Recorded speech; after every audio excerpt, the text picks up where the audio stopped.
ladies and gentlemen of all ages, boys and girls. Thank you for tuning in to yet another episode of Angry Meat Production. We appreciate you coming in and letting us be a part of your lives week in and week out. We hope to do our best to present you with something that your eardrums delight in. Whether you're looking at us on YouTube or Rumble, or listening to us on Spotify, Google, or Anchor, or any of the other podcast services that we are currently on or trying to get on. We thank you. And if you don't mind, at the end of every episode, stop by, leave us a comment, leave us a like. If it asks for 5 stars, we'll take 5 stars, even if you don't like us.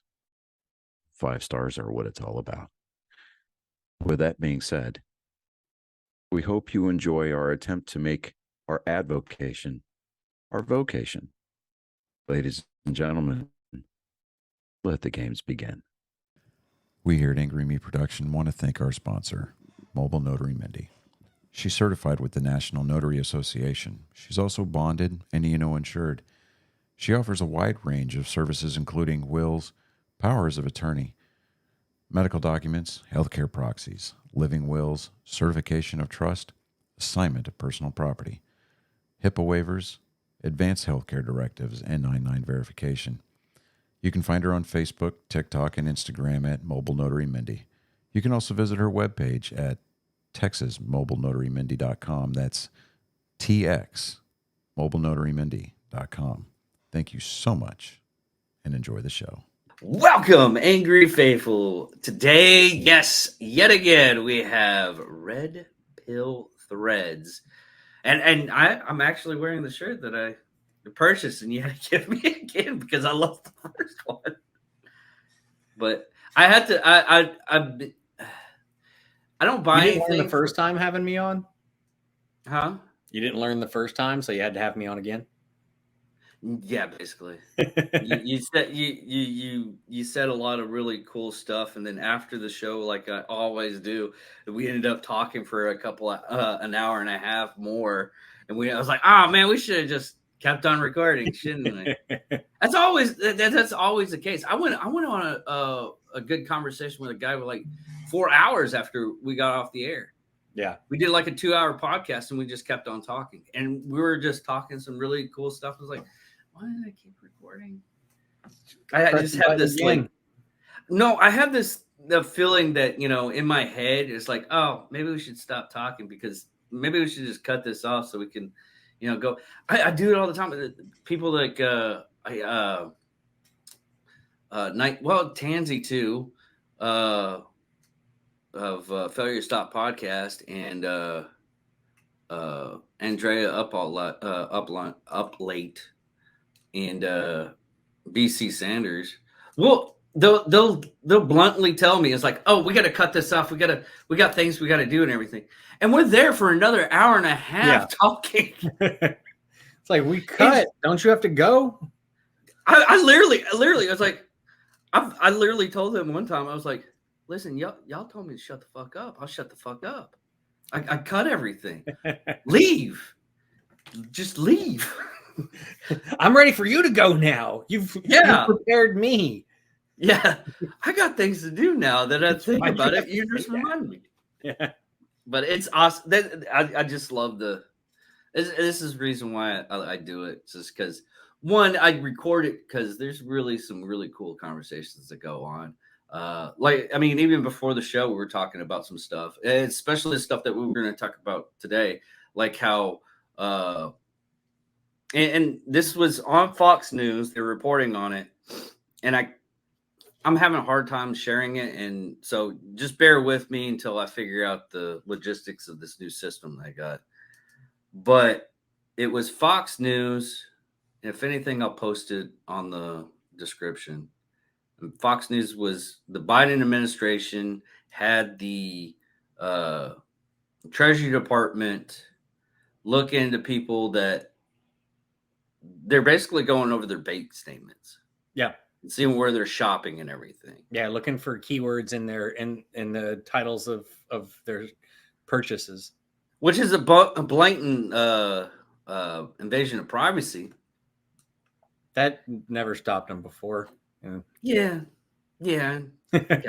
But yeah, it's disgusting to see more Big Brother type stuff. And, a lot of people just go, "Oh, it's the world we live in now." It's like, no, it doesn't have to be. That is the strangest thing that people do is they just roll over comply. and take it. Yeah, rub my belly, give me money. Yeah, and govern me harder, Daddy. Yeah, and I watched this one video, and it makes perfect sense. Is people like in the country, the reason why people like in the countryside or small towns don't like the government and don't want their interference, because the only time they see or hear the government is because they go in and they're taxing them, or they have to follow livestock. Yes, they're basically more or less and implementing a new law they just put in, and they didn't even know about the law. Yeah, the citizens only get upset when it starts to inconvenience them. Yeah, as opposed to when they actually figure out what's going on. Yeah, and that's disturbing, but I think that's kind of been the model since COVID. I think, well, it's probably been the model since before COVID in a lot of cases, but COVID was like the big domino where it's because everybody was able to take the time and look through stuff at that point. But at the very beginning, it was most people blindly going, okay, I'm scared of what I can't see, and I'm taking, the news, I'm taking their word for it. And eventually, after a few weeks, some folks started digging a little further, doing a little more research. For some people, it was that day they were like, this is bullshit. And for some folks, they're still living in that world. When's my 38th booster? Yeah. What's really sad is the people that are like double down, and they won't give up on the fact that, I mean, everything has been out. Yeah. And all the information to where everybody's like, that also was correct. Yeah. Yeah. And you shove it in their faces, and they just go, well, you're killing grandma. They still recite the same bullshit that they've just been brainwashed to say.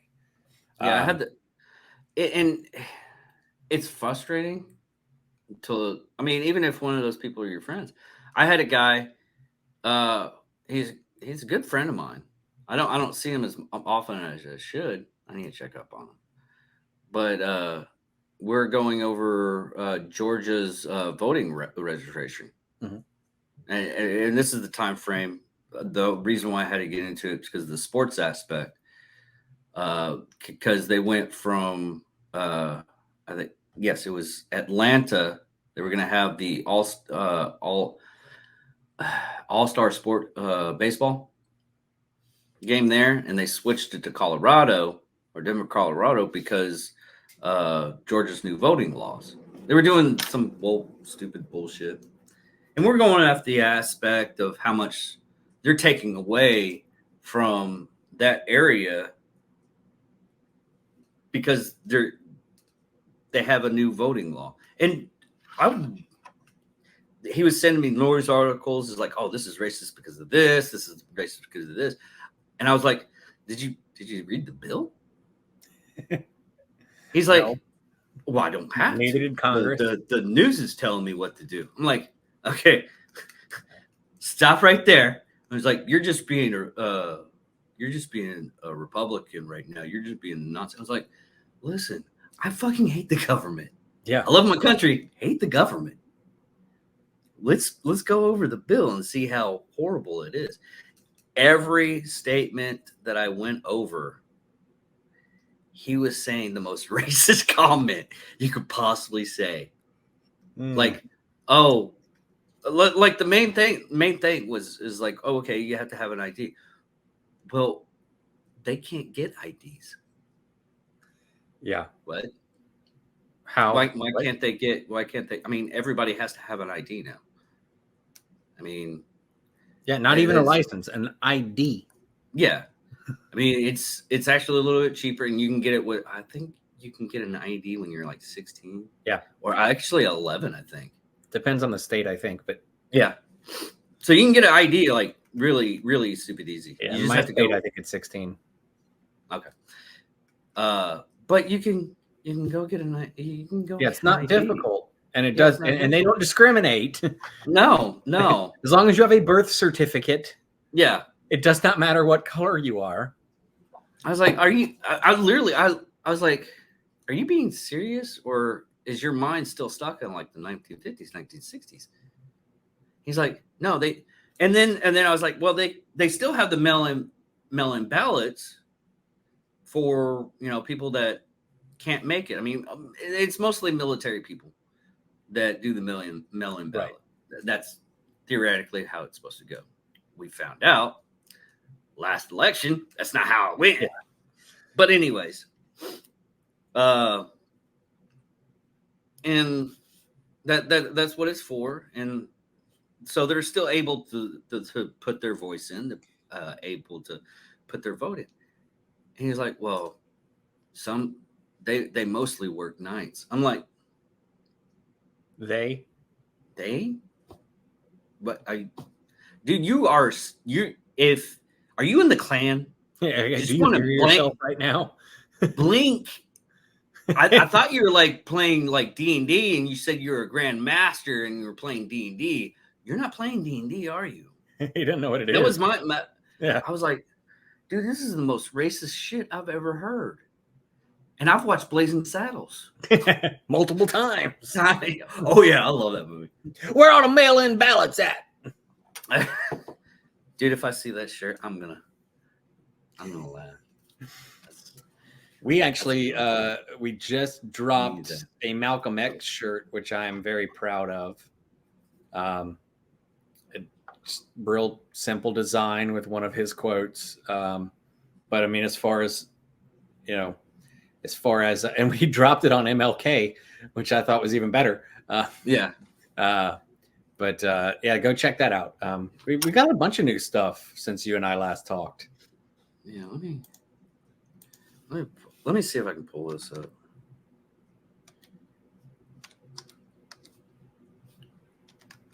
Got our logo redesigned.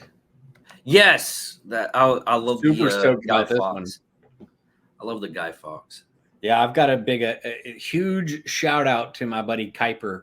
I think as anybody that does design knows, when it comes to doing their own stuff, it's very easy to just you'd rather just bang your head against a brick wall. I tried over and over again with 3 or 4 different solid ideas for a design that I wanted for the logo, and I just couldn't do it. I gave my drafts to him, and he was like, yeah, no, these are, I can do stuff with this, but let me try to come up with something on my own. And within, I'd say 20 hours, turned around and sent me pretty much this exact design. No changes needed whatsoever. So if you're on the Instagram, his handle is the Digital Zenegade with a Z. Check him out. His work is super dope. And really, really happy to have him do this for us, because I think this just encapsulates the brand quite well. There's Guy Fawkes. Sorry, on this side, popping a red pill. Oh yeah, lots of new stuff, man. There's if you follow us on Instagram, you'll see a lot of new reels. We've kind of redesigned the way we do reels. Yeah, there you go. Look at that. There we go. Get it all popped up there. Yeah, you can scroll down. I still got to fix our website. A lot of that was another thing. That was another thing that I didn't ask you. Is do you are these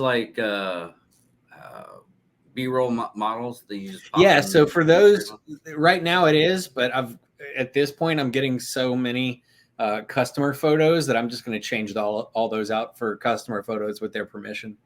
Okay, cool. Because had to have something to get started, and I just haven't put a lot of effort into the website since. But Yeah, those are all kind of your typical place it B-roll stuff. But yeah, there's 2 new designs right there on the bottom, which The Doe 36. Doe 36, that one had to happen. And just as you were saying about my work earlier, a lot of it, you've kind of got to stop and look at it. And yeah, because every time I look at it on Instagram, I scroll past it. I'm so used to like just scrolling, looking at it for a second. I have to scroll back your stuff every time. Yeah, it's exhausting, and I need you to stop that. Sorry, not going to happen.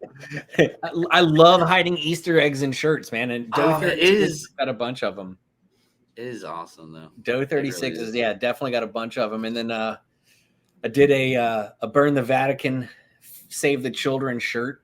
I think you'll find that one right next to it. Big fan of that. Love that shirt. That gets me a lot of good attention at the gym.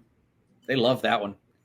You need to stop at the Vatican because they just allowed you to masturbate now. Oh, never mind. Okay, I'm taking that shirt down. Yeah, I'm just. I heard that. I was like, we're not allowed to do that. Yeah. Well, I think that's only if I'm wearing a pride flag as underwear or something like that. Yeah. They're all their stuff's changing around so much. That was another thing. Okay, here's the Malcolm. There's our Malcolm X shirt. Yeah. Really happy with that.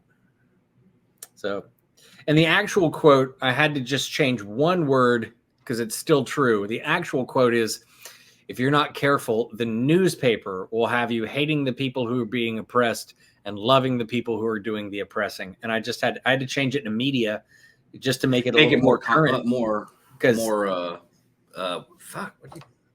just to make it a little more current, a little more modern, even though the sentiment is the same and the message is the same. But, just waiting for somebody to pick every part of these shirts apart and go, oh, nobody really reads the newspaper anymore. So, all right, I changed it to media. Yeah. And then on the far side, you'll see our World Economic Forum shirt. I'm a huge fan of that. I couldn't help. Where's that scene from? Eyes Wide Shut. Eyes Wide Shut. Yeah, that's when Tom Cruise gets busted in his little underground meeting. And of course, you can't have Build Back Better without 666. Yeah. Oh, God, I hate you.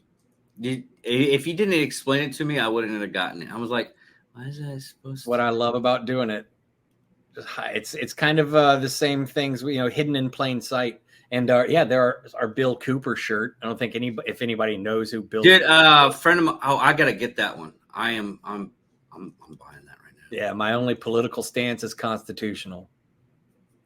Because I have a friend of mine that loves that guy. Yeah, Bill was far ahead of his time.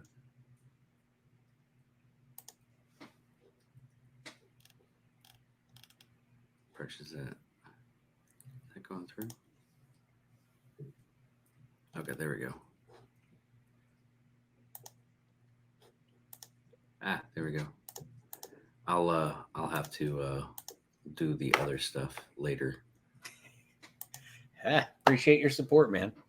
And we've changed up our donations quite a bit. I didn't want to, for about the first 2 months, we were donating to Operation Underground Railroad and Alovea.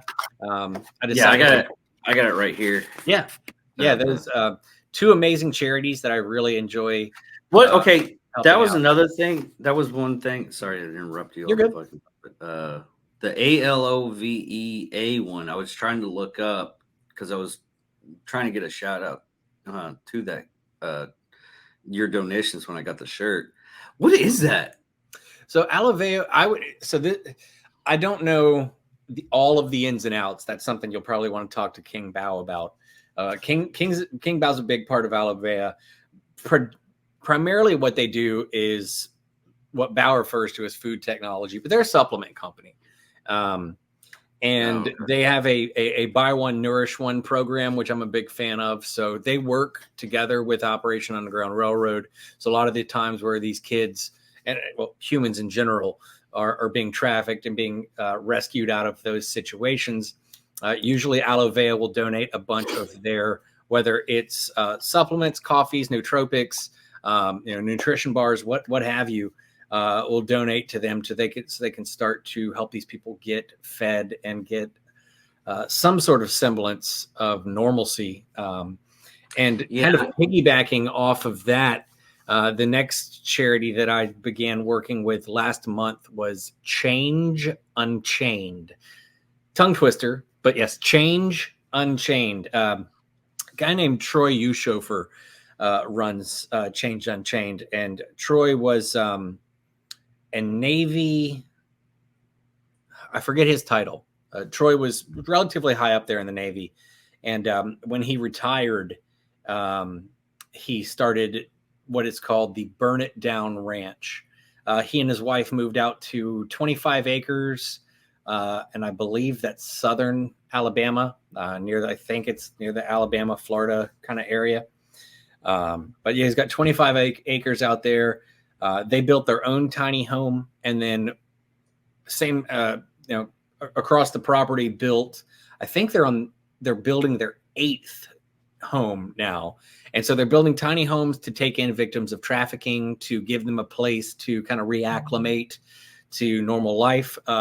Troy does basically all the homesteading work, and his wife does a lot of the, I guess, the rehabilitation process of it. So the women and men who are victims of trafficking will go to this ranch where his wife will teach them basic homesteading skills, basic gardening skills, things like that, things that just kind of help them feel a bit more self-sufficient and get them kind of a new lease on life and get them started on a better direction. And I'm almost positive I have this correct. They finished their 7th tiny home just a few weeks ago and just beginning to work on their 8th. So they're doing a big fundraiser for that right now. I've got a lot of respect for Troy. He's one of the few people that's really, he's doing it on his own. It's really just him and his wife. He's got a crew that helps him out with construction and things like that. But if you really want to help companies that or help nonprofits that are doing the most, to me, this is a prime example, because you've got, a husband and wife team that have made it their life to help these people. And it's, it's not some big company like Operation Underground, which they're fantastic. And they all, they've got their place, but these are the little guys, and the little guys are the ones that need our help the most, in my opinion. So yeah, really, that was the whole reason why I started this, is because I wanted to get the people out there that no one hears about. Yeah, I'll get the details, and I'll get a contact and see if I can get them on, talk about their stuff. Oh, dude, yeah, Troy would. I assume he'd like. I haven't spoken with him personally, just once through email when we were doing our donations, and then a little bit, on Instagram. But he's more active, I think, on TikTok than he is anywhere else. But I don't think he'd be opposed to popping on and chatting with you for a little bit about what they do. Like I said, I got a lot of respect for them. Love the Ushofers. They're just tag team. Just send me an email, and I'll no problem as soon as I can. But anyways, yeah, it's that was another thing I wanted to speak on, is because you had King Bao wore one of your shirts, and I mean the next day you were like, I'm blowing up. Yeah, I mean, that was a whirlwind, man. That was a whirlwind. Did not expect, should have, I guess, but just did not expect that. I had made a shirt specifically. I was designing one, and I had Bao in mind just because of his Jimmy Kimmel challenge and the fact that nobody's been able to shut him up. You can't stop that man. And so we connected. I got him a couple shirts, and he decided to wear one out. I think it was November 11th was his Game Bred bare knuckle match. And he wore this shirt out to the ring. And all it said was, Trump was indicted before anyone on Epstein's client list. Yeah. Simple statement. I've, obvious statement. To me, that's not really, I don't see it as a pro-Trump or a political statement at all. To me, it's more of it just highlights the injustices. It's a matter of fact. Yeah. Yeah. And it was funny, I'm watching this live and, Bal's walking out. The announcers are reading the shirt. And one of them says, I don't care if you're a Democrat or Republican. That's the truth. What's going on with that? Why is this not being investigated further? And the other announcer didn't want to have anything to do with it. He was just like, I don't know anything about that, but I do know about fighting. I mean, just knocked it right out of the way. And then the next day, there's Daily Mail did an article on him. He got reposted on. He had the walkout video alone got like 10 million views in 2 days on Twitter or X or whatever you fucking call it nowadays. And he just went crazy. He was on Alex Jones the next day. He did Harrison Smith because this was before Owen Schroyer was released from jail for basically for getting arrested for free speech, pretty much. And so Val just ran the gambit and was very vocal with Red Pill Threads, and we got a ton of attention. That made me feel great. In fact, the day he was on Harrison Smith, I called in as they were doing their live call-ins, and Owen's mom was the caller before me. And just hearing, her talk about Owen, and I think he had been in jail for 44 days in solitary confinement during that period. And, I guess by the grace of God, I was the next caller. And I told everybody we were donating our proceeds to Owen's defense team. And we ended up raising close to $1,800 for Owen's defense team that day. That was rowdy. Damn. Yeah. And so I called up the guys at InfoWars and got the donation over to them. And I think it was 2 weeks later, Owen got released. Oh, wow. So that was pretty fucking cool. And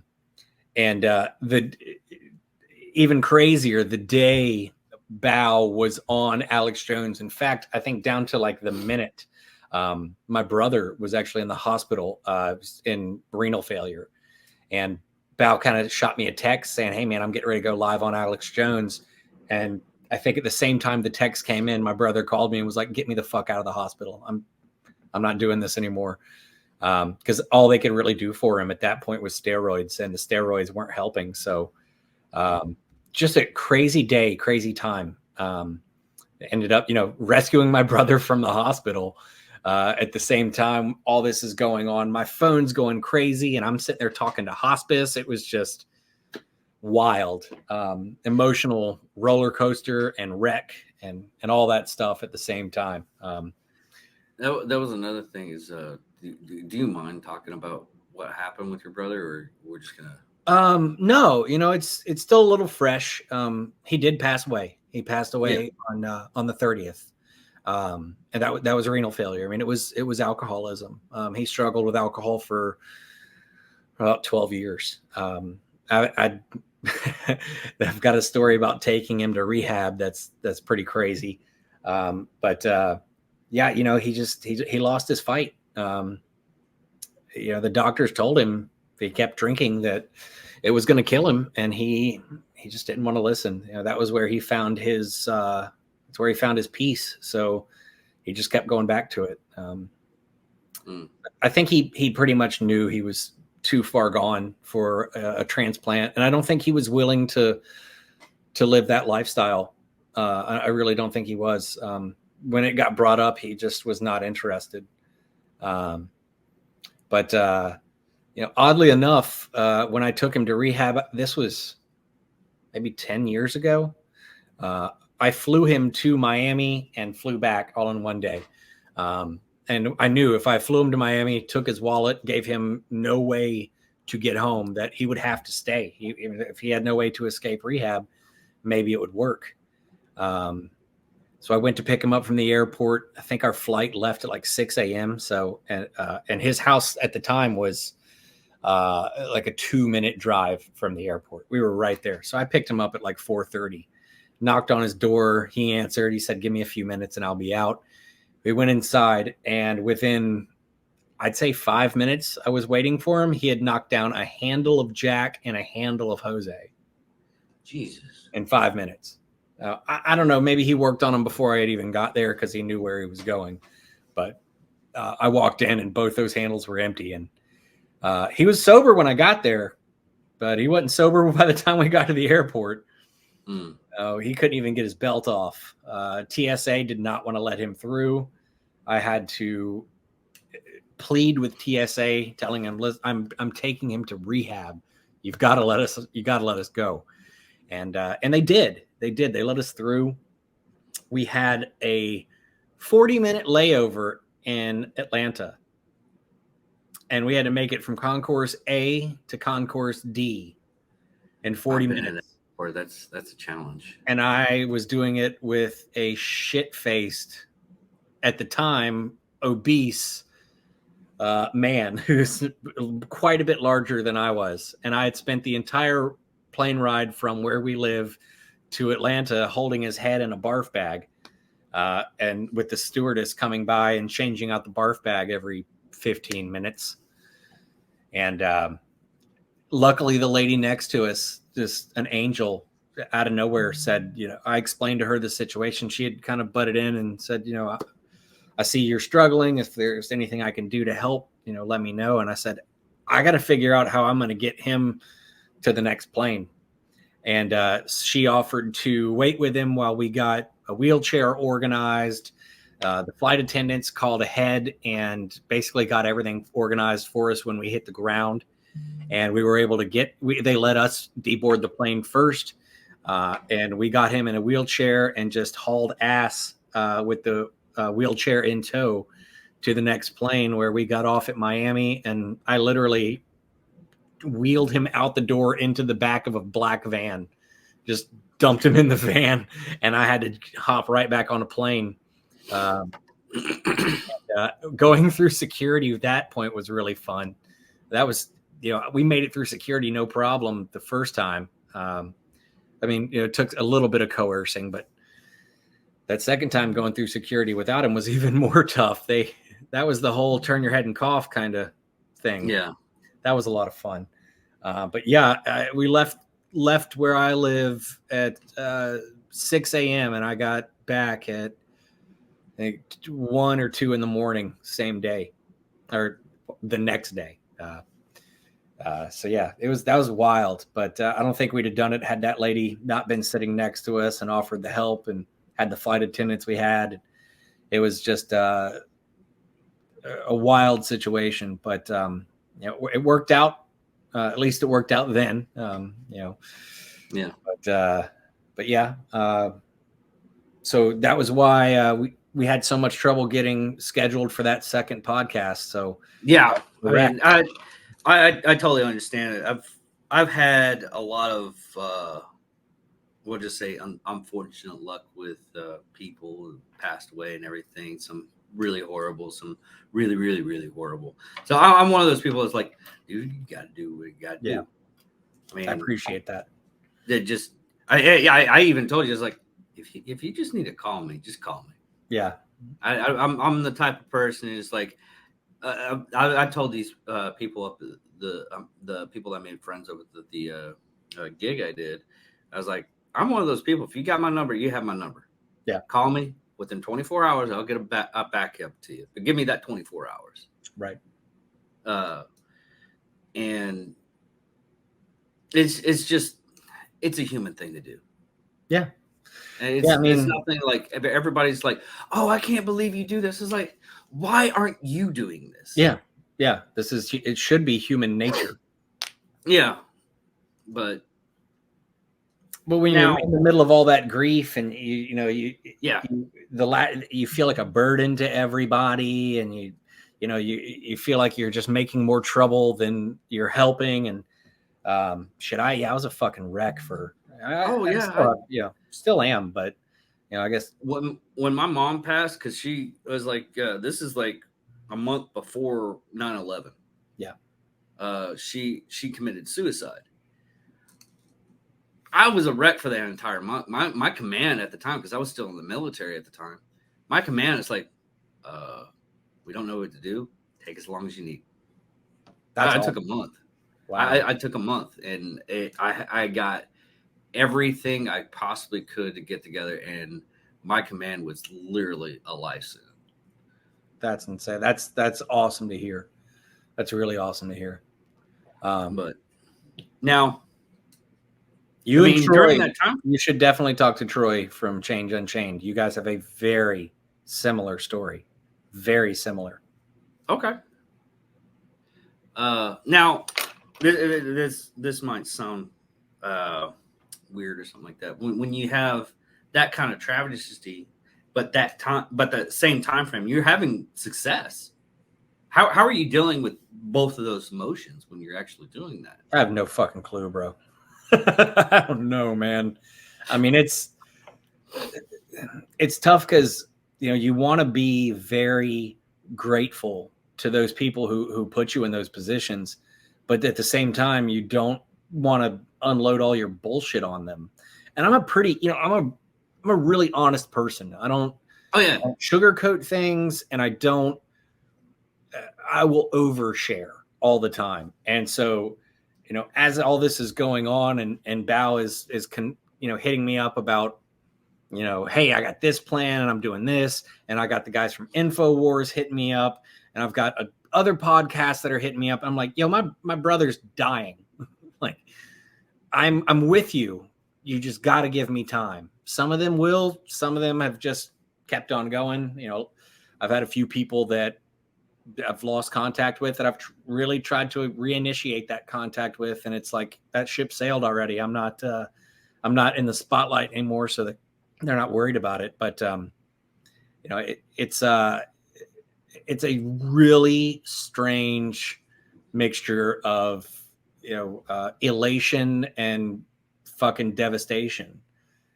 But you still have like connections to where they're helping out and everything. I mean, oh yeah, absolutely. I mean, I just saw like during Christmas time, I saw like I guess this lady did this thing to where she was helping out. I'm not gonna say right wing extremist group because that's not what anybody. They're just trying to get like a niche on the business, and they think like your shirts, you're just trying to do an eye opener on certain things, but you're trying to be funny at the same time. Yeah, I mean, yeah. And she did like a list that your company was on. I was like, sweet, oh, wow. I thought I sent that to you. Did I send that to you? No, because I love being on lists. I mean, I know myself personally. I'm really? on 20, so yeah. It's like, dude, that's a badge of honor for me, man. Yeah, it was. Find it, yes. I'll search as best as I can, but okay. I wouldn't expect it. But yeah, I saw like you're on a list of. I was like, if you have family that are more in the Republican standing and everything, here's a couple of people that would you could get them like shirtless or not shirtless. Talking about. Yes, I know who you're talking about. That was the Pretty Patriot. Okay. Yes. Okay. Yes. I know. I love her. She's awesome. Yeah. She was just kind of reminding Christmas shoppers, if you're going to shop small, here are some small businesses that I would suggest. And she put us on that list, which was an honor. And we were amongst, a couple other companies that I find, just amazing work. In fact, there was another one. I was just looking to see if the hoodie was laying over there. There was another one who she also featured called Destroy Agenda. This is just a one lady show, and she does t-shirts, hoodies, and I believe she does tumblers. Give me just a second. I'm going to grab a hoodie because as soon as I was unaware of them, and as soon as the Pretty Patriot posted this list, I was like, I got to check all these people out. These are my friends. And when I saw Destroy Agenda's work, it just was just dope. Let me see if I can grab it. Go ahead. I'm in. Oh, yeah, it's right here.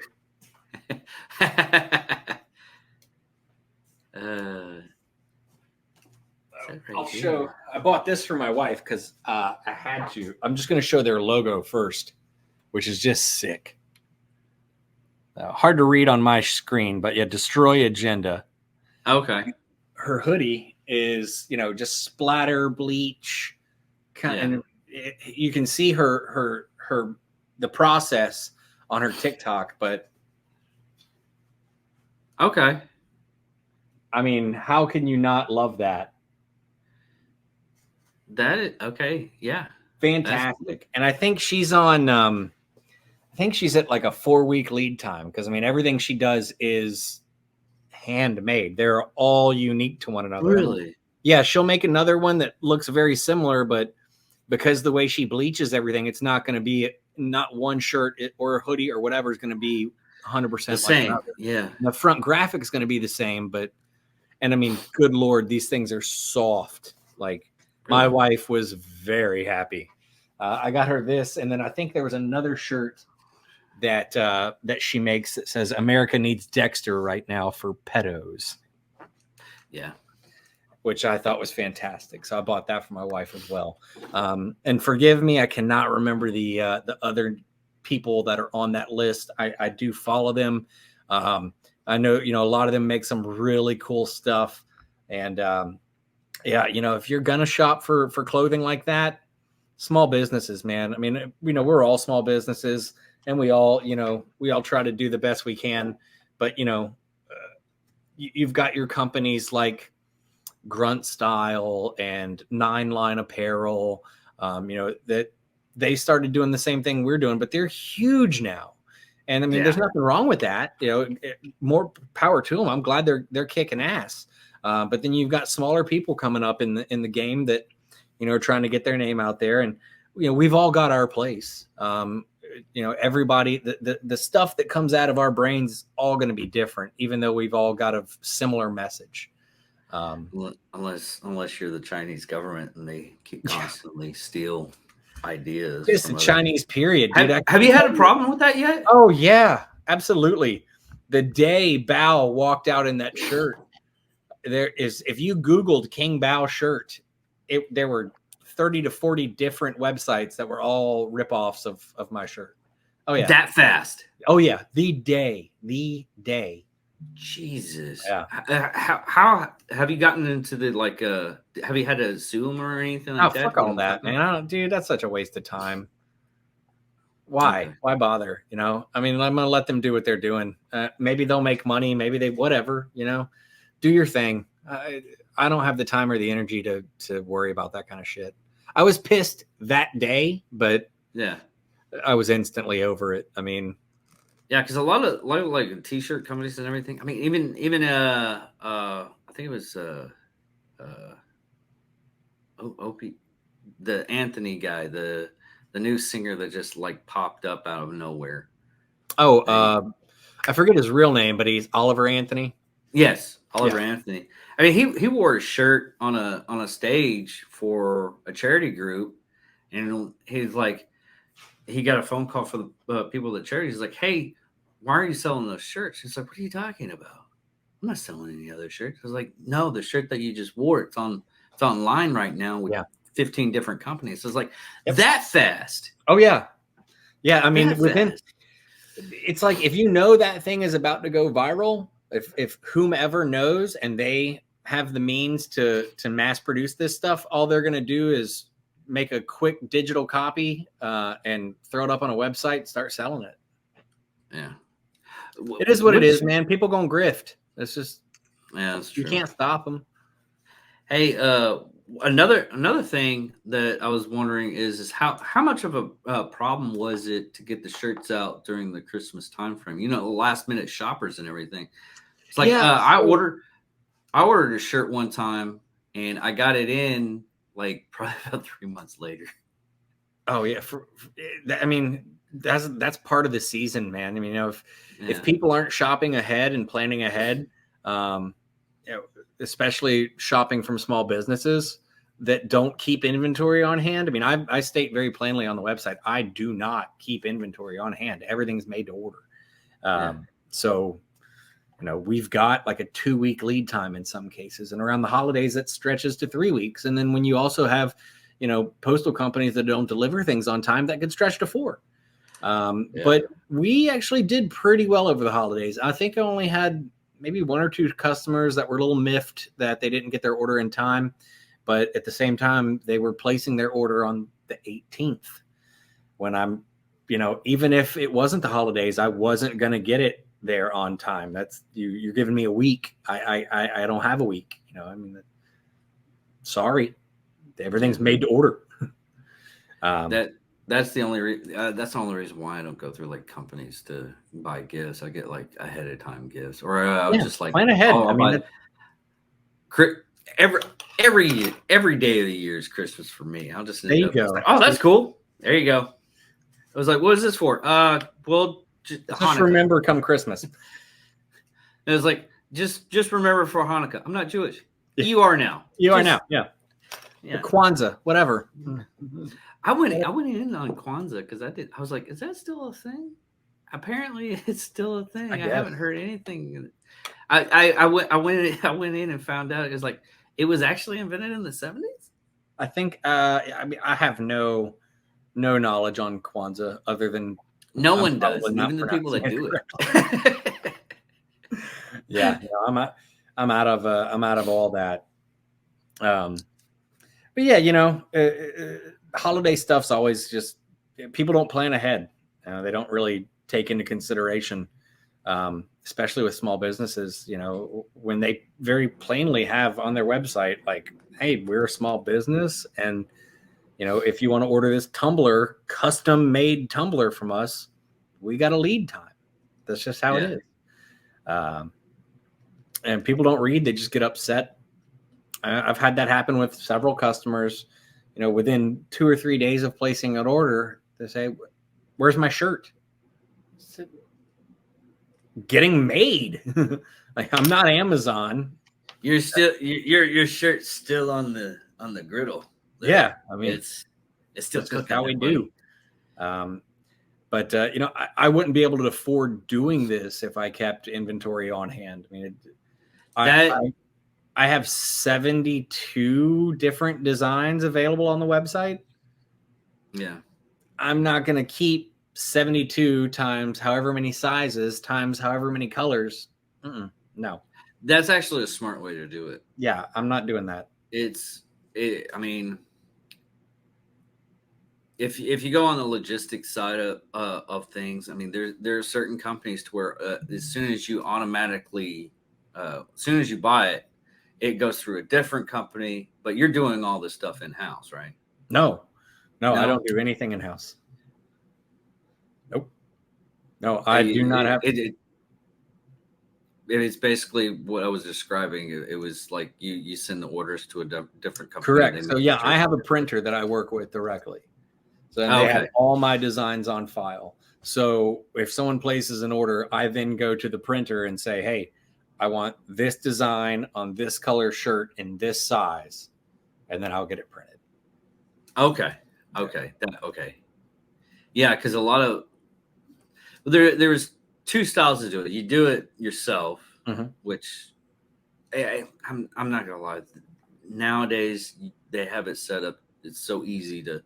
I mean, Patreon has it to where it's set up to where I'm putting these shirts for this. As soon as they purchase the subscriptions, it's shipped. I don't have to do anything. I just receive money and come up with a design. A lot of, I mean, even when I was starting the t-shirt part of this company, that's the way I was gonna go.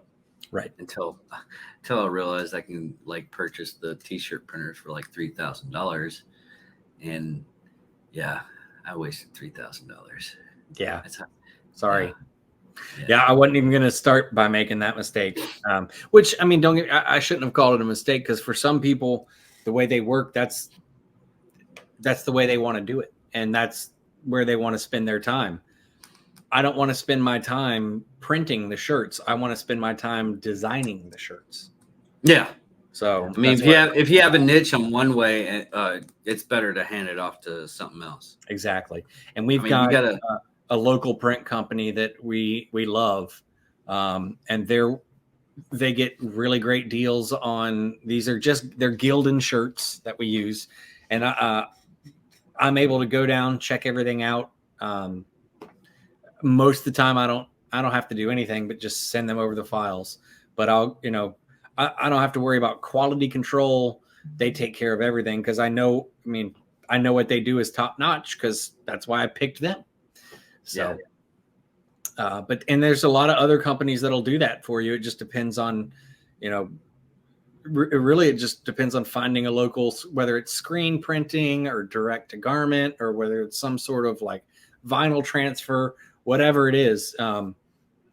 There's companies around you that do it, and they want to make money just as bad as you do. So it's as easy as just going in and bumping elbows and saying, "Hey, here's what I do. How can we work together?" Yeah.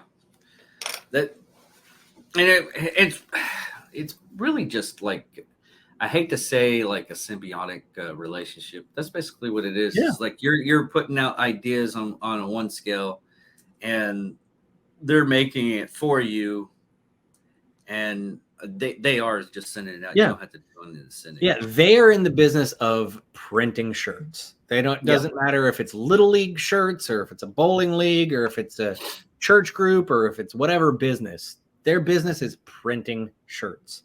My business is designing shirts. And it's actually moved on to just more than shirts. I'm working on stickers, I'm working on posters, I'm working on all sorts of stuff. I don't know if comic books would be dope. Coffee mugs. Oh, coffee mugs. Yeah, no. Sorry, I thought you said comic books. I don't know if you saw Tansy's most recent addition to his wall of art behind him, but that was us as well. So if you, I don't get his YouTube stuff that much anymore, only because I usually listen to his stuff up at work. Oh, okay. All right. Well, it's a lot easier to listen to him than look at him. That's for sure. Yeah. Apparently his wife thinks it. Kidding. Apparently his wife is totally different because 5 kids, really? Yeah. Hey man, he's doing it right, dude. He's doing it right. I've met those kids. Well, not all of them, but when he swung through, because he doesn't live very far at all, and he swung through on on the way to point A to point B. Yeah, you see that? Let me yeah, so he called and asked because we had just done the Doe 36 shirt, and he called to ask, is it possible to take the painting that Jeffrey Epstein had in his house of Bill Clinton? Yep. Okay. Of Bill Clinton laying in a blue dress. Oh, yes. Okay. And I said, for you, Tansy, absolutely it's possible. We do not sell those on the website. I have no interest in selling that. But I wonder. I couldn't say no. I wonder what the legal. I don't know. Now that that's such a, I don't know whether I would probably at some point catch a cease and desist from the original artist. I would assume, but they really got to be. Looking for now. Me. I think making an NFT probably would have a problem with it, but man, the new stuff with digital. I mean, it's a neat idea, but like making a digital copy copyrighted and everything. I mean, I mean, if it works out for you, it works out for you. And some people, I don't, maybe it's just me and my weird brain. I personally wouldn't want that hanging on my wall. But, it definitely works for his studio. Yes. It's too fucking funny to not do. So when he called me up and said, "Can you do this?" I said, I can. Will I? For you? Yes. Sure. No problem. I've had my now original... he's Casey Anthony on one side staring at him, and then Bill Clinton in a dress on. He's just sandwiched by insanity. And if there's no other better description for Eric Tansey than sandwiched by insanity, then I don't know what it is. That this is true. No, it's like my first apartment that I had a woman come by, and she's like, because this studio part's the only thing that has like anything on the walls. Right. Everything is bare. I don't Super like bachelor. It's just clutter to me. It's just clutter. She goes in, she's like, "You live like a serial killer. You should put stuff on the wall." It's like, what the fuck do I need shit on the wall? If I really lived like a serial killer, there'd be blood splattered across the walls. No, if I really wanted to live like a serial killer, I would have like my victims' photos on the fucking wall. Let's go Ed Gein and start hanging skins up, you know? Yeah.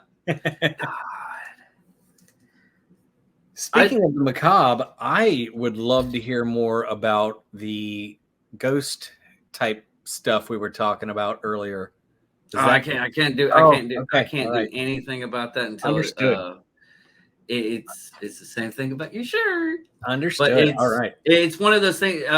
Next, I'm doing the episode next Saturday, and we're gonna go. I don't know if we're gonna publish the idea, but we're gonna go over the idea. Well, that's just more reason for your listeners to continue tuning in. Yeah, especially, man, I went over the idea with a couple of people because I was just like brainstorming, like the logistics part. The idea, it's great. I can't wait to be part of this. I'm really excited about it. The logistics side of it, it's one of those things. It's I'm the type of person like you. I have ADHD, and I was unfortunate the same way as like 3rd grade to like 11th grade when I decided I'm not taking this shit anymore. But I get really excited. It's like that one scene in Tommy, is it Tommy Boy, where he's trying to sell brakes? Yeah. Okay. And he's got he's holding that little car. Yeah. And just destroys it in front of Yes. Yeah. I'm like that. I get an idea, or I hear a good idea. I'm like, oh, we're gonna do this good idea, and I just run off. It's like he does realize that he's on fire, right? I'm just putting this out there. That's we fantastic have to chase analogy. Hey, I'm surprised my wife doesn't chase me around with a fire extinguisher constantly.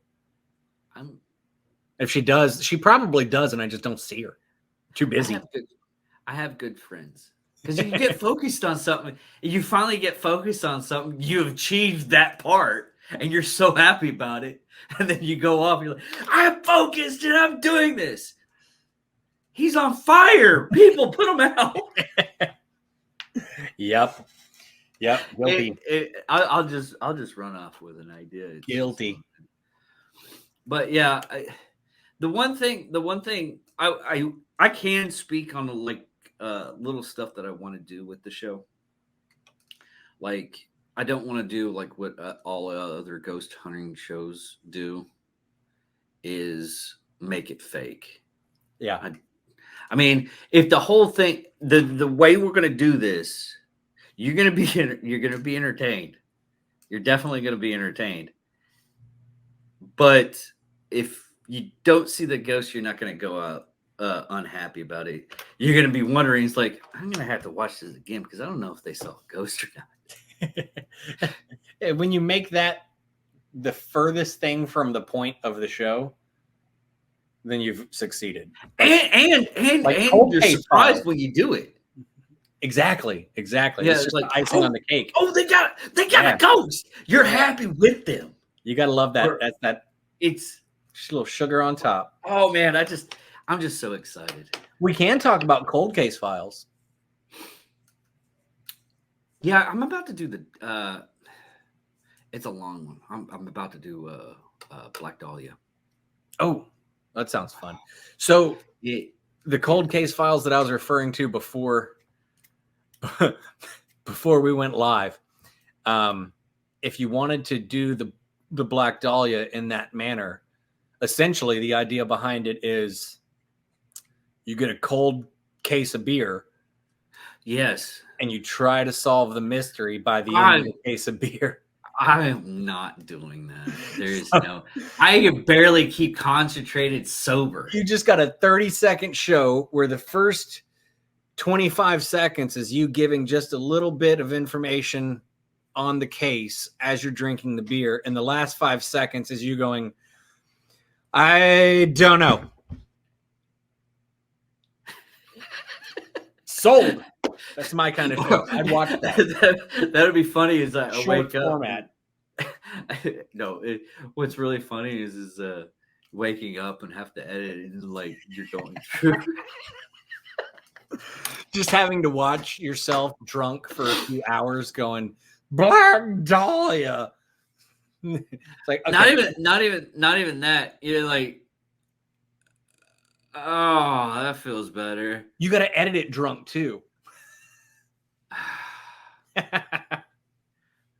Like I said, I can barely pay attention sober. I'm not. There's no way. That's the reason why. That's the reason why with the new show, I'm like, I'll do this.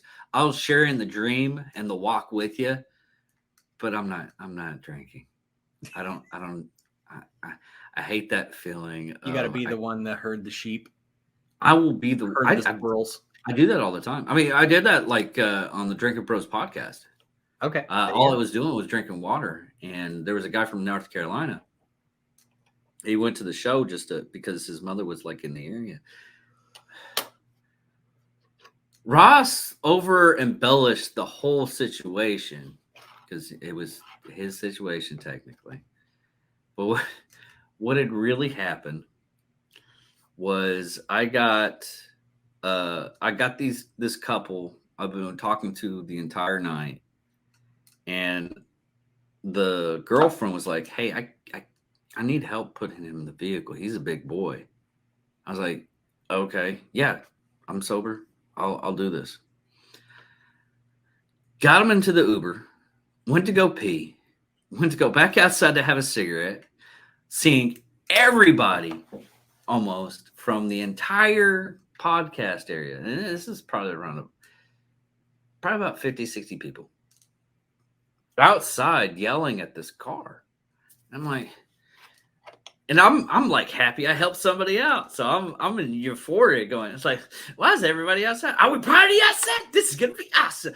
Why is everybody yelling at that guy? Isn't that the Uber driver? Apparently the Uber driver is drunk. And hit Ross's wife's vehicle. It was a bump. Bumper touch. That was about it. It bumped in his really bad. There's a couple of scraps and scuff marks and everything on Ross's wife's car. And I go, fuck. That's the Uber driver. I got to make this right. So I grab all the stuff from that vehicle, put them inside, go up, start talking to everybody else. It's like, hey, I'm going to take care of these people. Not like take care, but take care. Yeah, pat them on the head, not choke them out. Anyways, so I ended up like asking, was like, hey, where are y'all heading? Well, we live in North Carolina. I'm not fucking driving to North Carolina. You can fucking forget it. I'm a good guy. I'm not that great. I mean, I got people in there, but I'm not. Maybe they can meet me halfway. Maybe I don't know. Anyways. I was like, well, no, his mother's in Round Rock. We're staying with his mother. I was like, oh, Round Rock. That's like on the way to Wichita Falls. And I was like, yeah, no problem. Well, they gave me like, this is after the fact. I told them, don't worry about the money. It's on my way. I'll just, slow down enough to where they can tumble out. Yeah. Tuck and roll. But then I remember I have stuff in the back and I don't want to have that extra weight. So I would have to stop. They got me. So I the whole thing that pissed me off wasn't it. I mean, he was like blatantly drunk, like super blatantly drunk. What pissed me off, his mother's a doctor and gave him a banana bag as soon as he was inside. A banana bag is an IV with vitamins. Yeah. I was like, he's not suffering. He's not going to suffer. Yeah, he needed that hangover for 3 days. Yeah. That was, but they gave me like $60. I like looked it up. The Uber driver was only going to get like 45, so I got a really substantial tip. But I was going to do it just for free. Yeah, because it was literally on the way. I had to drive through Round Rock just to get there. I would have to veer off a little bit just to drop them off. Which I was actually happy I did, because apparently Round Rock has like this whole park thing that's this is like during Christmas time. It was all illuminated. I almost wrecked the car because I was just so, it was like, ooh, pretty lights. You're driving. Oh shit. Yeah, you're right. Forgot about that. Oh man. But Ross tells the story like the whole world was against him and everything, and the couple like ran off into the highway and endeavored to be seen. I was like, Rob, okay, yeah, you're an entertainer, I get that, but that's not what happened. Yeah, sometimes you got to embellish just to get the hooks into the audience a little bit. Yeah, and I'm not gonna lie, I do it too. I do it to a friend of mine, and she's a, I don't want to say holy roller, because that's kind of, I don't know if that's kind of mean or anything, but she's a person that goes to church, but she's fucking judgmental as hell. we were at a rib crib getting some ribs, and she's like peering out of the window. She faces the window. I finally feel comfortable to where I can have my back towards the door. It was a process she was trying to help me out with. She's like looking up this window, and she's like, I can't believe that guy. He can barely get out of his car. He's so fat. I'm like, what are you talking about? I'm looking at the guy, and he's not like super overweight, but he has enough to where he's wobbling. I was like, oh man, yeah, it looks like he's having trouble. But it doesn't look like he's having trouble because of his weight, though. It's just something I noticed. He grabs a walker from the back end of his car because he broke his leg. And I turn around to look at her. I'm like, seriously, Miss Judgy. Yeah, how's that sinking in? How's that sinking in? Well, I really embellished the story and everything. And I was like, isn't there like a passage, I don't know, in the Bible that says, do not, can you give me the Cliff Notes of it? It's like, do not judge unless ye be judged, or something like that. She's like, shut up, David. I'm like, no. This is the process. Aren't we doing? We're doing processes. And she just, she hates it and she loves it at the same time. So, but now another thing that I wanted to go over with you, I haven't, from what you said, you were into the gun crowd. Through your ammo stuff. Well, yeah, two things actually. We're having like a 5.56 shortage again, and why haven't I gotten a message from Magpul about my new design of a lower that I sent you about the suppressor that you sent to Magpul? No, I sent to you. You say you're going to send them to Magpul. If you sent it to me before my brother passed, I have no idea. No, the dildo. The 22 dildo. Yeah, I'm still waiting on that stuff. Oh yes, I'm waiting for those checks. Yeah, you're gonna have to take that up with the same guy who designed the briefcase 9mm at Magpul. That was actually that was a really dope design, and I don't think I saw anything after the SHOT Show that they demoed it. I don't think I saw it after that.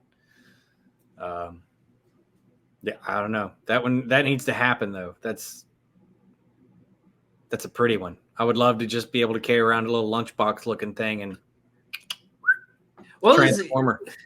It might be like a. I thought they were into development with that. I'm not sure. I've seen the same thing, and I'm pretty. I wanted to buy one because it looked like stupid cheap. I have no idea. But I mean, at this point nowadays, they're making those little carbine attachments for your 9mm or 40s or whatever. I think most. The latest one is God, I can't remember the company. It's like FDX or something like that, where all it is you put the trigger in it because it's for the P320. You just basically put the trigger in. The rest of the assembly is set up, and you pull the stock in the back part or stabilizer. Sign me up. Yeah, sign me up. I'll send you. I'll send the link. So I'm the kind. I'm normally like, I don't know. Some people may judge me for this, and judge all you want, but I'm as Joe Blow citizen as they come. And I carry everywhere I go. Just how I roll. I can't imagine, and maybe it will happen, but I can't imagine being in a situation where I'm going to have to really sweat a bad when shit going down when I'm at something like the length of a football field in an area that large. Yeah, I understand grocery store aisles or 40 yards or whatever. I can do that with my pistol. If I can handle it with my pistol, everything after that's just that's where a rifle belongs. If it's past 50 yards, I'd rather have my rifle. If I have to use my pistol, that's kind of the way I see. I'll be in more of the situation in closer quarters where I would have to use my handgun within 50 yards. And if I can do that with my pistol, I'm golden. That's kind of the way I train. I'm a sucker for just small, compact, easy things to be able to, if I can keep it in the trunk of my car and it's not taking up a whole lot of space and I got to run and grab that thing, awesome. I don't want to carry around something with a 16-inch barrel that I have to, I love my rifles, don't get me wrong, but more often than not, I'm going to use my rifle stuff, hunting situations, like that. So that's where I'm really going to focus my personal concerns. But, there's just something about being able to tuck a little carbine right here, just something small, something easy, something similar to like a Chris Vector, but not, as shitty as a Chris Vector. Have you seen the new 22 ammo they have out, the Hornet? No, dude, it fucks shit up. Okay, for 22, it fucks shit up. I mean, you got the 22 hole, the regular 22 wrong. You got the Hornet. The hole's probably around about double the size. Whew. Yeah, for something like it's basically a 22 round, but it's more or less like it's rifled, right? And it splits. But yeah, I was amazed. Only 22 I really play with is, I bought my son a little Ruger 1022 for his first rifle, I like shooting 22, but it's good to get the basics from. Yeah, exactly. And there's a lot of people who are, will switch to a, like an exact 22 copy of their 5.56 and train with that. And then, keep that way they're not shooting 5.56 all the time. And I definitely see the benefit there. To me, if I'm going to train with something, I want to train with the thing I'm going to use. That's a lot of speculation with that. And I've talked to people in law enforcement that they have your way of thinking. It's like, this is what I'm going to train with, so I have to train with that. And I counter that, and I was like, what about the basics? Are you going to waste all that money for the basics? Right. And what you need to do I would. Like, that's just me. Other people are, and I understand everybody's different. Everybody's in a different financial situation. Everybody's having trouble finding the right kind of ammo. 22 is just as expensive as some 9mm. I mean, I get it. But for me, I want to learn that muscle memory. I want to learn, if I know the way my firearm handles and I've got that memorized, you give me the exact same setup I have, but chambered in 22, I'm going to react different. I'm going to hold the gun different. I don't know. That's just me. I could be wrong. The best scenario I can give you is my brother-in-law he went through ROTC when he was in high school. He was on the sharpshooter team, and all they shoot is 22. Yeah. And when he went into basic, literally sorry, it's all right. Literally the guy that was the training instructor that was trying to help him out, he's like, well, you got to do this. It's like, well, I got this. Center mass every time. He made expert. And that was all because he's already proficient with the 22. He never touched anything caliber bigger in that time frame. He only trained with the 22, and you're still getting that muscle memory. And another big example is that Japanese kid that came to the United States, and all he used was airsoft. Yeah, that's all he used was airsoft, and he was better than most of the people that were like spec ops on how fast. I'll send you the. I wonder if I mean, that just shows you if you've got your fundamentals down, it probably doesn't matter what platform you're exactly using. So all you have to do is get over that initial shock. Right. I don't know. Just to me, if I was shooting 22 for a year straight and then somebody gave me like 6.5 Creedmoor, that's a hell of a jump. That is a big jump. You know what I mean? And I mean, maybe I'm using two, extremes, but it'd be, if I'm saying I'm going from 22 to a Deagle. Yeah. Okay. If you, I mean, it's the same thing with the VR. People are being trained in VR.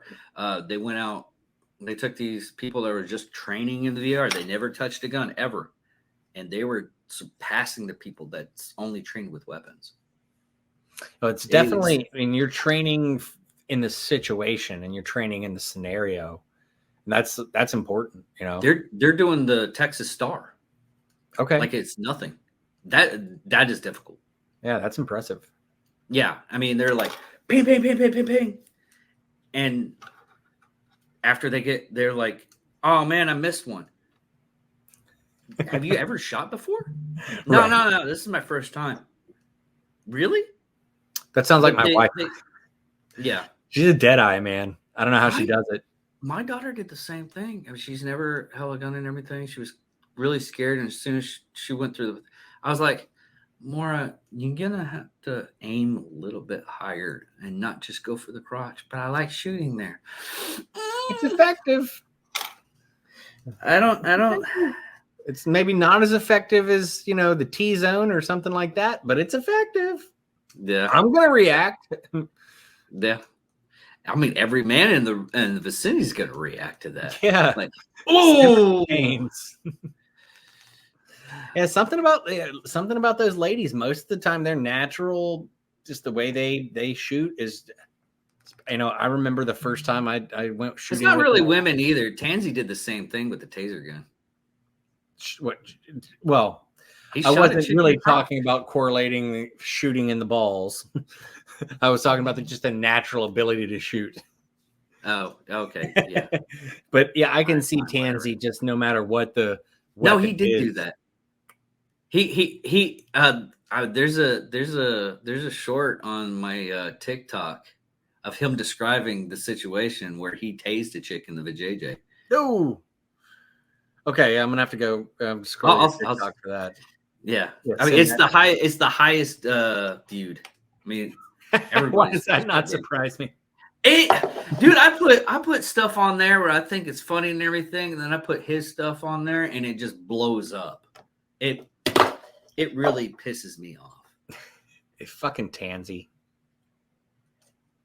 Gotta love him though. Yeah, but yeah, it's just so strange.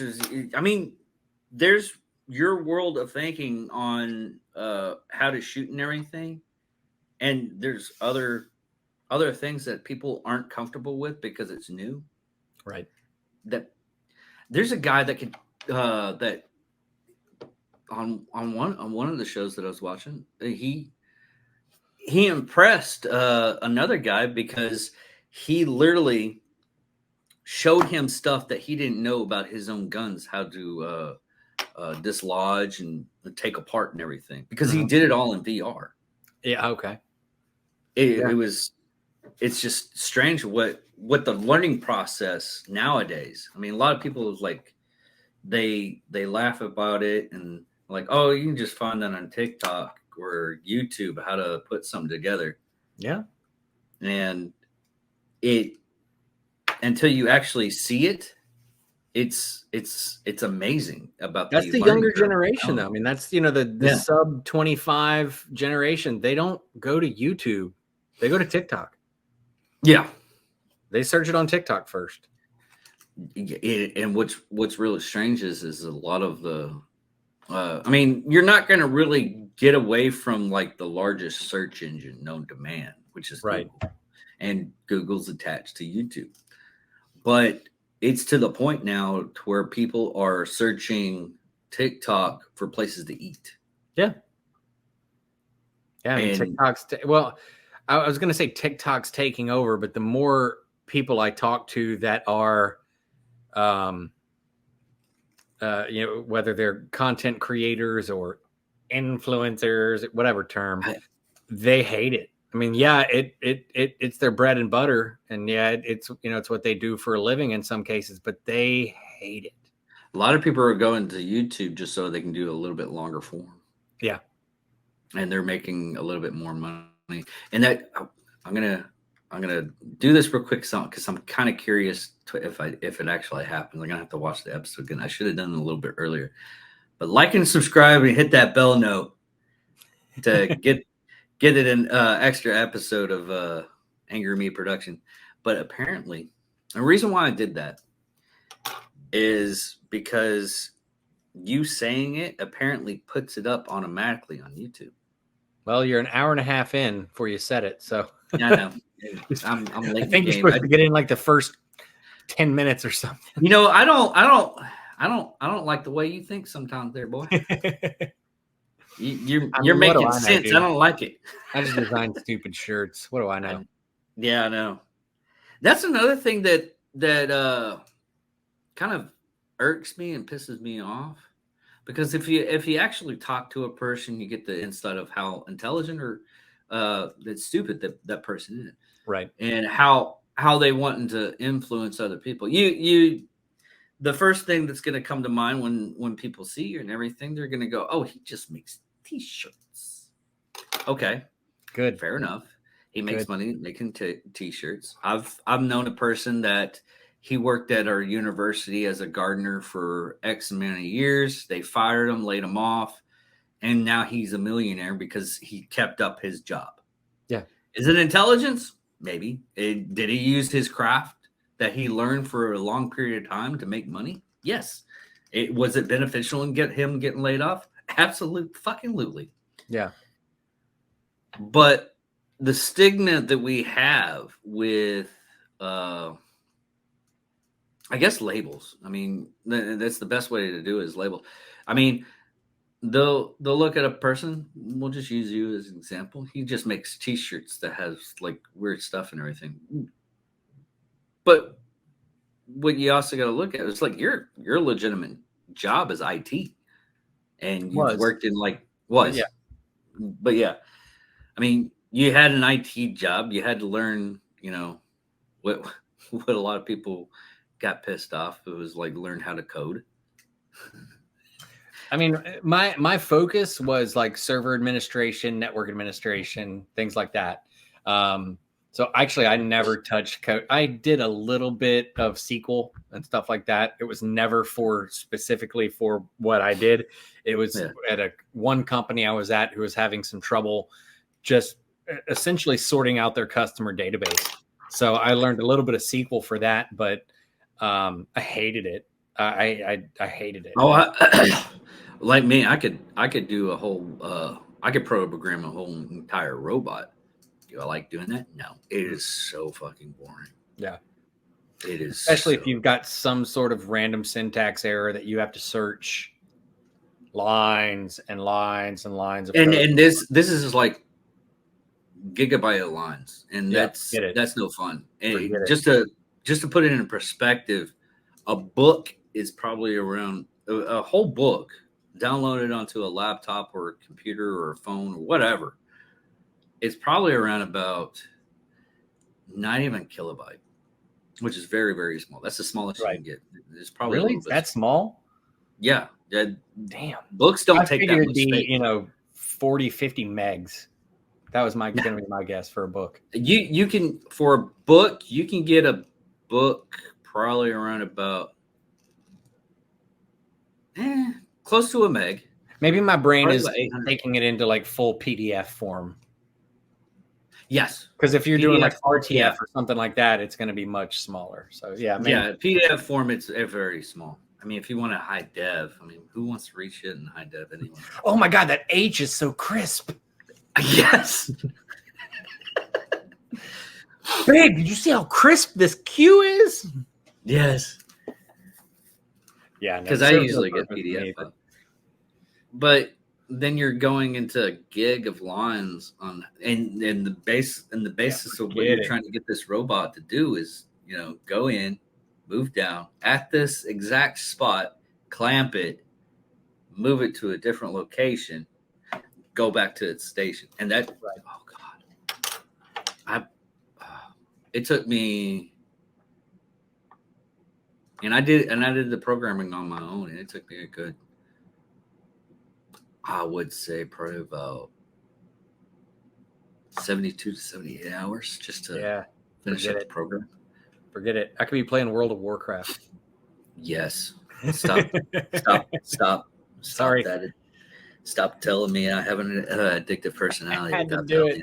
I had to do it. What's sad is the person that got me going back onto it. He's like, yeah, I played since like X-Men. I was in beta, bitch. I was there before it was formed. You have nothing known. Going to Ironforge to go to the auction house was a hassle. It took us 4 hours and 3 days to do one thing. I was in the days before Leroy Jenkins. Actually, I was in the.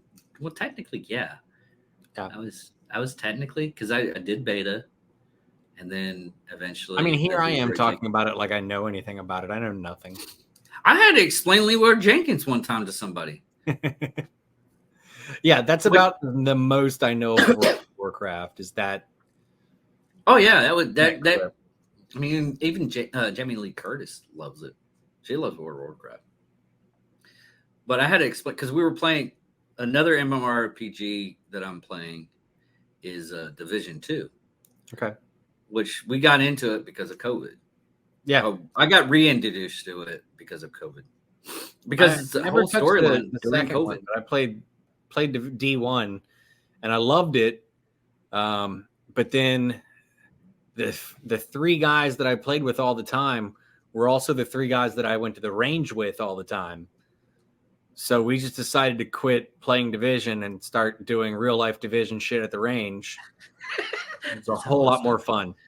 It's how it starts. I mean, we didn't have, New York sewer tunnels to go in and stuff like that, and we didn't have, 900 rounds strapped to our back to kill one guy with a flamethrower. Yeah. But, lots of fun, shooting behind cover, running to other cover. But no, I was explaining, because he was like, man, this is fun. I have never had it. I was like, yeah. But the character I had set up was just, I learned how to set up characters and everything to where it's just, they're unkillable. Infinite ammo almost every time. Infinite life. They're like, how do you do that? I go through the stuff and I make bolt molds, and then I shape it. It's kind of like clay. I clay this stuff. But anyways. Oh, sure. Yeah. Anyways, but every time I would go out, He's like, okay, what we're gonna do? No, we're not gonna do that. We're just gonna Leroy Jenkins this shit. Just so I had it, and he's like, why do you keep on saying Leroy Jenkins? It's like, are you serious? Like, You don't. Do I need you to don't pull know? up the YouTube video? I sent him the YouTube video after that. He's like, oh my god, that is so hilarious. I was like, yes, that's what I it's love called, it. Leroy Jenkins. It's made back in like, I think it was made in like 2004 or 5. Oh man, I don't remember. But yeah, it's a classic. It's old. Yeah. God, when you say something from the 2000s, it's a classic. My brother-in-law got a kick in the balls today. He was listening to Sirius Radio, and he was listening to the classics, and he was like, "Oh, this is a classic from 1991, Tommy and the Heartbreakers." Oh shit! I'm gonna have to get rid of this because this is just all kinds of negativity. Yeah, this just changed the whole opinion of the early 90s. I was there. Now I hate it. It's not classics. It was yesterday. Oh, are you going to the NRA?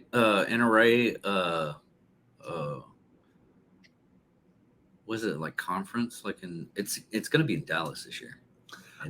Probably not. Things around here have really changed a lot in the last couple months, and focuses have changed a lot. It's called networking. Yeah, I get and that. Make it an easier trip when you go visit. I think if I go out of the state at all, I've already made 2 promises to 2 different states. I promised conservative aunt I would come down to Florida and hang out. I've got friends in the Cape Coral, Port Charlotte kind of area in Southwest Florida. So that's number 1. I have to go down there. And number 2, Bao said if I don't come to Albuquerque, there'd be trouble. And both of those men are twice my size. I don't want to piss either of them off. I'll protect you. Oh, I appreciate it. But yeah, 3rd on the list. If I've got to come down, Texas is always nice. I've got friends that do stand up for at the Mothership in Austin. So I know that's been hey, come down to Austin. I've heard that a bunch. So I guess Texas has got to be on the list, huh? Yeah. I bet, man, that would be a good networking thing for you to do, though. Go to the NRA event. Probably. I'll try to wear. I'm not gonna wear one of your shirts. That's the only bad thing. I'm going there for a purpose. I'm gonna get a shirt that says "Hugs, not guns." Change my mind. Either A, I get like a lot of hate, or B, I get to go to the range and I get to use free ammo. That's my whole idea of this. Get that media badge, bro. Yeah. Get that media badge. We were working on that. That was one of my favorite things about being in ammo, was being able to go to the range media day when we did SHOT Show in Vegas. That was fun. I'm not going to that either. But yeah, I gotta get him. I wonder how you. I mean, I could do that. We haven't. I'm technically part of the media. I got. Most of the time, media passes are as easy as here's my podcast. At least that's my experience. But times have changed, so you probably have a little bit more subscribers than I do, though. I don't even have a podcast. Oh. That is something that's potentially in the works. I've been trying to get Tansy. He and I have been talking about it and trying to get him back on the phone for the last 2 weeks, but he refuses to call me. It's probably because I made that Slick Willie poster that hangs over his shoulder, and now he's embarrassed to have me as a friend. No, it's probably not that. It's probably something else. But no podcasts here, man. I just show up on other people's. Or the dogs are coming to hang out. Hey, doggos. What kind of dogs you got? You want to meet the dogs? Yeah, I want to meet the dogs. Come here. So I got this little pit bull. This little pit bull mix right here.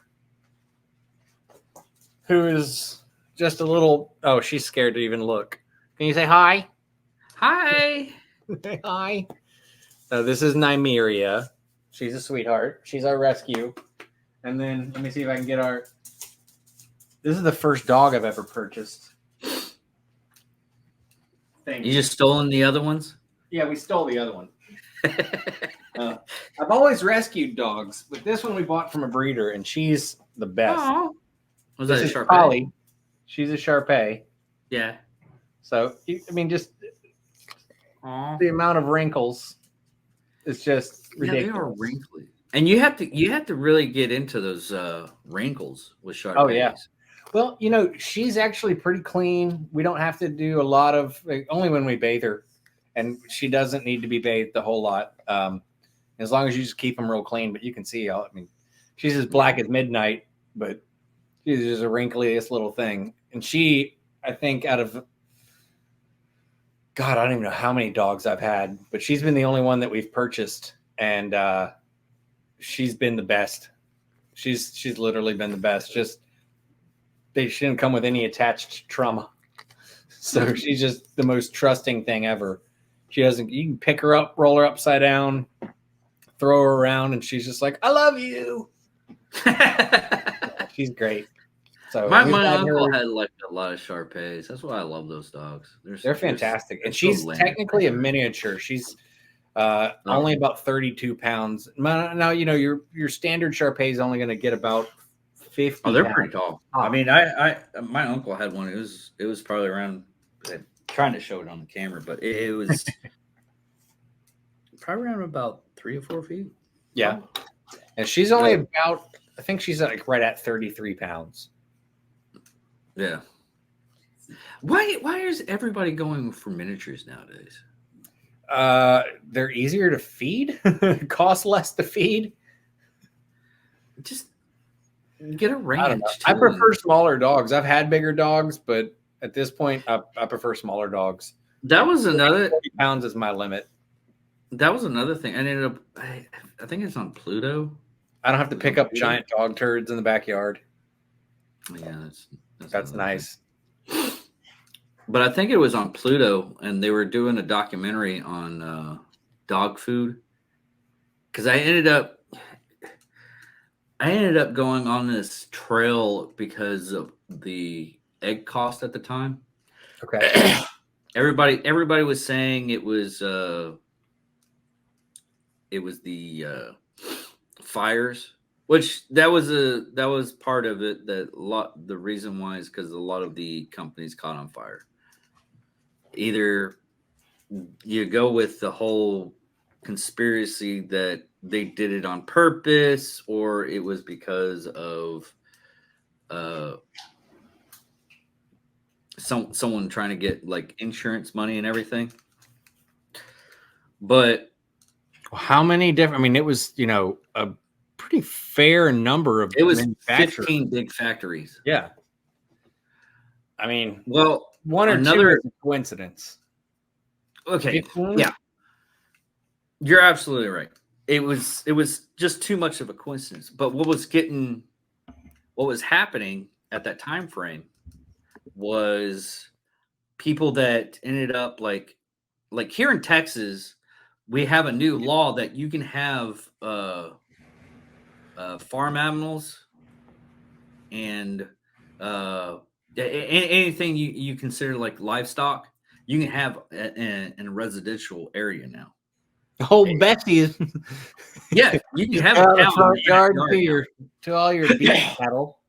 Yeah, that'd be dope. Babe, we're moving to Texas. We can just have Texas beef cattle in the front yard. She's in. We're doing it. But a lot of the people that had chickens, now I went in and I was doing the research. I do know that there's seasonal chicken laying eggs. Right. Some of them lay in the summer, some of them lay in the springtime, some of them lay in the summer. What was weird was the feed. Because apparently the feed for chickens and whatnot, even dogs, and it was Purina. Is that a dog food? Yeah, that's the food. But anyways, apparently they weren't putting that much protein in it. Oh, almost none. Yeah, protein doesn't into the surprise feed. me. Most And of the big box feeds are just filler bullshit. Yes, it is literally carcasses that's were out in the sun. Yeah. I mean, I watched this documentary. I was disgusted about how we're feeding our animals. Oh, yeah. Well, and here's something to chew on. This is a fun little fact for you. You and I are old enough to remember when dogs took shits. After about 2 weeks, it just turned white. Yeah. When's the It last doesn't do time you that saw a anymore, does white it? dog turd? That. Do you want to know why that is? I'm scared, but go ahead. It's really not that scary, but it's just curious. So 60s, 70s, 80s, up into maybe the early 90s, one of the main filler ingredients for dog food was calcium. Oh. So when a dog's poop disintegrated all the normal or all the Nutrients into the soil. certain nutrients kind of wasted away into the elements, the calcium was what was left over, hence your white dog turds. They're not allowed to do that anymore.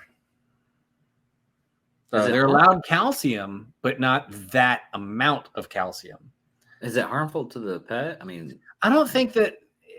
I don't know the reasoning. I don't have a solid answer for that. I know that it was just either it was too expensive or it was made that it just wasn't allowed anymore. But now your filler is more going to be, chicken parts and just the discarded things that don't have much of another use. I was actually, because we have a Shar-Pei, we have to have a very specific diet. You cannot feed them Purina or Alpo or any of the bullshit. You've got to get them primarily raw, or they can have serious skin issues. And shit, that's why you've seen me itching all night. This is what happens in 10 to 15 degree weather. My skin just turns into the Sahara. But for dogs, it's even worse. So you've got to keep a Shar-Pei. Yeah, no, it doesn't work for me. Really? I live and breathe on, like, my hands are fine, but I basically have to submerge myself in coconut oil every 30, 45 minutes or else I'm just toast. I can't handle the cold. Yeah. We're moving. We're getting the hell out of here. We can't do one more winter in this state. I wouldn't come to Texas. it's really bad here. I'm going South Texas. But yeah, I got people in Houston. area. Now, if anything, you're going to catch me in South Florida. That's it. I'll risk the hurricanes so I don't have to feel like this every year for 3 months. I'll take it. Good trade-off for me. Because you know what doesn't dry out my skin? Saltwater swimming pools and 90-degree weather. Doesn't dry out my skin. That is so weird. That is really weird. Sign me up. Let's do it. I'm out. But yeah, that documentary, it was talking about how bad we're feeding our pets because they're not supposed to have fiber. I mean, if you think about it, they're not supposed to eat fiber. They're supposed to eat like meat. And that's their primary diet. We've gone full raw for both of our dogs. We've had the pit for, she's 7. I think we've had her 6, 7, 7. No, she's older than that. So we've had her about 7 years. And the first 5 years, we just had her on, I don't remember the brand name, but it was a higher end dog food, but not one that would break the bank. But then when we got the Shar-Pei, we realized we'd have to switch over to a raw. So we switched both of them over. And the difference in Nymeria was night and day. I couldn't believe it. I mean, I saw color in that dog that I had never seen before. I started seeing just coppers and all these brindle tones just popping out on her.